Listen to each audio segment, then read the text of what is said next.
O assunto do momento que todo mundo tá falando, são dois, né? Acima de tudo. O primeiro é o fim do sigilo bancário no Brasil.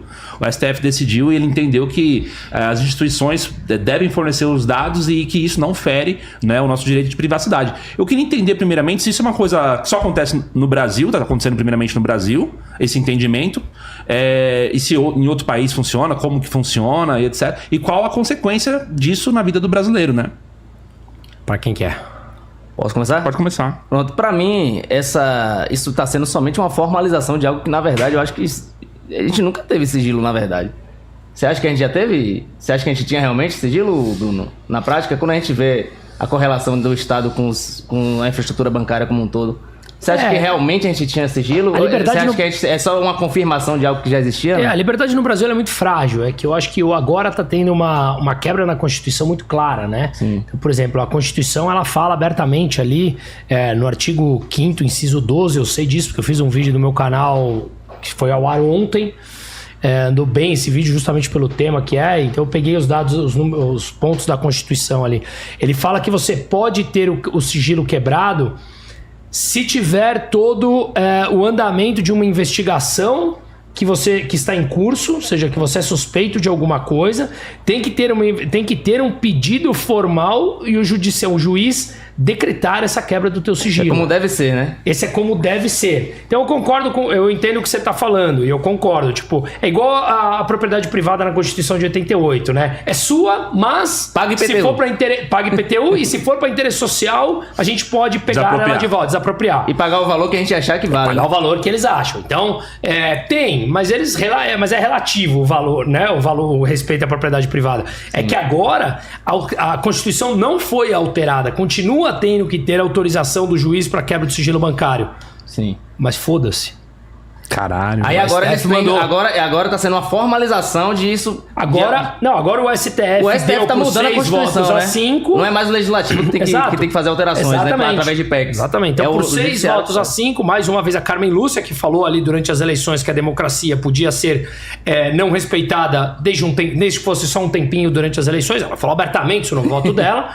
O que agora acontece é que o STF falou, olha, não precisa mais que um juiz decrete a quebra do sigilo bancário, as instituições financeiras são obrigadas a abrir o teu sigilo. Acabou, né? Acabou? E quando a gente fala sobre as consequências, Bruno, porque assim, as consequências, o governo pode de repente começar a falar assim, peraí, você ganhou tanto, não me pagou o imposto, pode te cobrar retroativo, pode começar a pegar, digamos, uma multa por causa do seu faturamento, e aí o cara tá com dinheiro lá na conta, de repente ele pensa que tem 100 mil, daqui a pouco só tem 70. Cara, a tua movimentação tá aberta, você não tem mais sigilo algum, que é, de novo, garantido pela Constituição. Aquele meme que a gente recebe no WhatsApp, né? Tem a cara do Alexandre de Moraes, ele falando, juridicamente é inviável, mas foda-se. E é mais ou menos isso, cara. Mas você acha que pode caminhar e vai caminhar para esse sentido? Já foi. A STF ganhou 6 votos a 5. Você tá esperando algum ato de bonzinho daquele dos 11 lá? E aí, verdade, você ainda tem esperança? É assustador. Você ainda tem esperança nos caras? É assustador você pensar que o seu dinheiro realmente não é seu, de qualquer forma. Não é seu. Nunca foi, né? Nunca foi, cara. Sempre teve dono, né? Tem uma instituição aí chamada Banco Central do Brasil, que eles que são donos do seu dinheiro, né? Só tem permissão de usar, você usa ali como uma moeda corrente de troca. Mas você tem permissão de tudo, cara. O grande red pill aqui, o grande pílula aí pra deixar como reflexão é o que é seu? Se tudo é relativo, ele pode tomar, dado o interesse público. Quem define o que é interesse público? Você tem a permissão, mas se você andar fora da linha, você perde essa permissão. Quem define a linha? Exatamente. Quem define a linha? E quem questiona quem define a linha? Vixe, ninguém. É a mesma questão da fake news, né? Tipo, o que é fake news? Claro, quem define o que é fake news? Por isso que aquelas regras são sempre subjetivas. Exato. Atentado à democracia. O que é um atentado à democracia? Escrever com batom, uma moça de 70 anos de idade escrever com batom fora Xandão é atentado à democracia? Pra eles e ela pega 17 anos de cadeia. Enquanto o André do Rap tá solto, com o helicóptero dele tá solto. Bruno, você concorda comigo então que existe um problema... É tudo subjetivo, cara. E eles mandam do jeito que eles querem. Você concorda comigo então que o problema do Brasil é um problema estrutural? Tipo, a gente tenta mudar as pessoas dentro da estrutura, dentro do sistema, mas você concordaria comigo que o problema do Brasil não é quem está lá, mas é a própria estrutura de incentivos que que forma essa que a gente chama de democracia, de república. Cara, sim, concordo, mas eu quero ir um pouco mais além, assim. Eu sou contra aquele discurso que... por que então o Brasil, tadinho do Brasil, os políticos do Brasil são todos ruins? A população permite, cara. Sim, é um reflexo, né? A população É um permite. reflexo. Os políticos é um reflexo da população. Exato. E muitas vezes as pessoas podem me olhar e me criticar, e me criticam em vários programas que eu faço, nos meus canais, porque fazer uma autocrítica nossa dói. Olhar pro espelho e perceber que você é parte do problema dói. Porque a gente sempre acha que nós somos a solução, nossas ideias são as melhores. Cara, a elite brasileira é podre. É o cara que tem condição de chegar num carro XPTO na frente do restaurante, porque ele chega com um carro mais legal, ele acha que ele tem que parar na porta do restaurante. É o cara que chega numa balada e fala assim, eu sou amigo do cara. Eu quero entrar e fura fila. Sim. É o cara que continua... Essa é a essência do brasileiro, né? Essa é a essência do brasileiro, A carteirada cara. E o... A essência do brasileiro é E o votar, jeitinho brasileiro. É votar num cara que é ladrão por convicção, porque bilhões foram devolvidos através de delação premiada. Então, não importa se você é de esquerda ou direita, o Lula é um ladrão e ele usou isso como meio de vida a vida inteira. E você vota porque ele te promete a picanha. Então você tá pouco se importando com os outros, você só tá importando com você, cara. É a essência do brasileiro. Então, desculpa o discurso duro e quem nos está escutando, mas a gente só vai conseguir melhorar quando nós fizermos uma autocrítica e entendermos o problema. Porque, vamos lá, imagina o seguinte, esse microfone para de funcionar, tá? Aí eu chego e falo assim, você chega e fala assim, cara, o problema aqui é desse encaixe, tá? O que você vai fazer? Você vai vai soltar uma ação ou comprar outra pecinha para esse encaixe, porque você falou que o problema é esse encaixe. Só que se o problema estiver no fio aqui embaixo, você não vai solucionar o problema, porque você atacou isso aqui. Então, enquanto nós não enfrentarmos o problema de frente como ele é, deixarmos de relativizar a verdade e falar, o problema é o cabo. Não, mas falar do cabo é politicamente correto. O problema é o cabo. Você só vai consertar o microfone quando o cabo trocar. Não, mas veja bem, o cabo, olha, hoje em dia não pode falar do cabo. Você não vai solucionar o problema. Então, olhemos para nós. Nós somos estruturalmente um problema. E aquela ideia que o Zé Dirceu veio no Congresso há pouco tempo e falou, o Brasil é um país rico, o Brasil é pobre para um cacete, cara. Em quais termos você está falando que o Brasil é rico? Moralmente, espiritualmente, né? Todo, mas rico. Você pega assim, o Brasil tem o maior PIB, o 10º maior PIB do mundo. Beleza, o que significa o PIB? PIB é gastos governamentais, mais consumos, mais gastos governamentais, mais consumo das famílias, mais investimentos, mais a diferença entre exportação e importação. Se você estimula os gastos governamentais, que estimula o consumo das famílias, você cresce o PIB, que é o que está acontecendo agora. Beleza, nós temos um PIB de 11 trilhões e meio de reais com 203 milhões de pessoas, ou seja, 203 milhões de pessoas produzem um PIB, um produto interno bruto, o resultado de tudo que o Brasil produz, de 11 trilhões e meio. Tem países que produzem muito mais do que 11 trilhões e meio, com muito menos população. Quem é mais rico? Não tem nem como Esse é o comparar. chamado PIB per capita. PIB Quando per você capita. pega o PIB e divide pelo número de população. Quanto que tá em que? O PIB per 7 capita mil dólares? Não, tá Brasil? 9 alguma 9? coisinha. Mas a da Argentina é 12.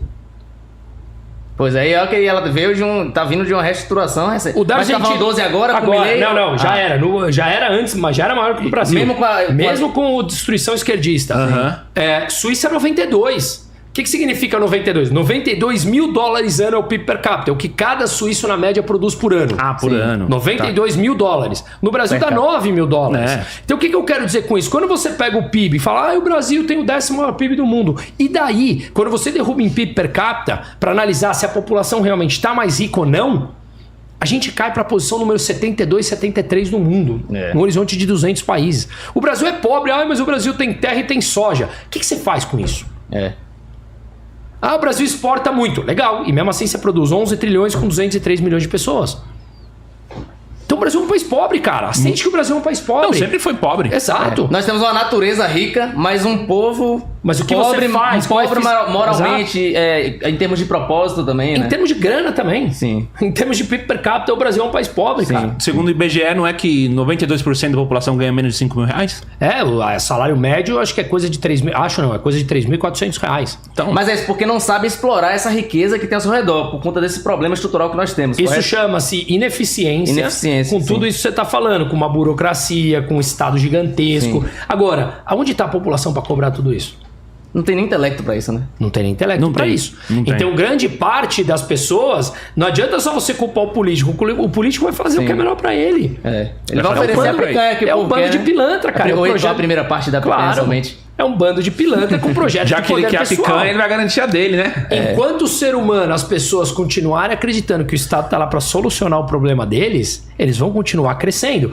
E, para não me estender muito aqui, a esquerda, que é desonesta intelectualmente para um caramba, eles fazem o seguinte, eles falam que a economia é um jogo de soma zero. Para quem não entende isso, basicamente é o seguinte, eles falam que se você ficar rico, eu tenho que ficar pobre. Ou seja, para alguém ficar rico, eu tenho que empobrecer, o que é uma mentira. A gente nunca teve em renda per capita no mundo uma renda tão alta quanto hoje. Ah, mas Bruno, tem país pobre na África. Sim, mas compara 200 anos atrás, com o número de população, com eficiência e tal. Isso são números. O que eu quero dizer onde eu estava? Me perdi aqui? É que você estava falando justamente disso, de que a esquerda é desonesta intelectualmente. Intelectualmente. Por que ela fala? Ela fala que a economia é um jogo de soma zero. Não é. Tanto olha a nossa volta. A gente tem luzes, temos câmera, tudo isso é eficiência que trouxe para pessoas que podem estar no Japão nos assistindo. Né? Você não podia fazer isso a um custo basicamente zero. Assinar a plataforma do YouTube, que muitas vezes é aberta, então, enfim. E eles falam que a economia é um jogo de soma zero. E não é. Mas o que é um jogo de soma zero? Enquanto o Estado continua crescendo, as nossas liberdades diminuem. Se o Estado continua caminhando para um Estado autoritário, como já é no Brasil, as nossas liberdades diminuem. Tipo assim, a economia não é um jogo de soma zero, porém a forma como o Estado está estruturado faz ser, né? Claro. Faz ser. Porque meio que ele fica nesse jogo de tirando de um, dando para outro e mantendo esse equilíbrio de poder. Em um país livre... Poderíamos ser muito mais prósperos. Lógico, porém, nós não somos por conta dessas travas, esses impedimentos. Imagine se a gente não tivesse todos esses impedimentos. Nós teríamos muito mais produtividade, muito mais prosperidade, inclusive... Mesmo com toda essa dificuldade que o Estado coloca, hoje um jovem que tem um celular na mão, ele tem mais acesso a coisas do que um imperador. Com toda certeza. Há mais de 500 anos atrás. Né? Exatamente. Então, é um déficit mesmo. É aquele problema. No mundo sempre tem pessoas que vão produzir e sempre tem pessoas que vão observar o que está sendo produzido e ela vai querer participar daquilo, mesmo ela não contribuindo com nada, né? Se você assistiu até aqui é porque você tá do lado certo dessa história. Então você vai clicar no like e se inscrever para não perder nada do Redcast aqui no YouTube.